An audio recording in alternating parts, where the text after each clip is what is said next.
Kæru stjórnvöld, ég fæddur árið 2008. Ég fædd árið 2007. 2006. 2008. 2006. 2008. Þið hafið vitað á loftslagsvandanum alla mína ævi. Þið vitið að framtíð jarðarinnar undir. Framtíð okkar. Þið hafið vitað hvað þarf að gera. Og hvernig á að gera það. En samt erum við hér. Þið hafið auðvitað aldrei spurt okkur. En nú hefur við orðið. Og þetta það sem við viljum. Við viljum að markmið í loftslagsmálum sé lögfest. 55% markmiða ykkar ólögfest.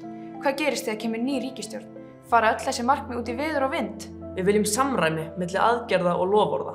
Við viljum róttækar aðgerðir og það strax.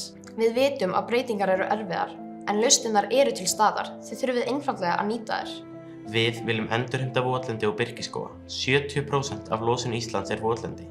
Við getum endurheimt 50–80% af því tilbaka þar sem ekki byggt. Við viljum jarðefnaeldsneytislaust Ísland 2040. Lögfesti það og öllum líði betur. Við viljum ná að takmarka hlýnun sjávar við 1,5 gráðu. Sameinuðu þjóðirnar segja að við getum það. Gerum það saman. Við viljum að þið hugsi stórt og ráðast í framkvæmdir á alvöru lausnum, ekki bara þeim smáu. Við viljum að stjórnvöld tryggi aukna fræðslu til barna loftslagsmál. Heimurinn breytist hratt til hins verra, því þið hafið ekki gert nóg.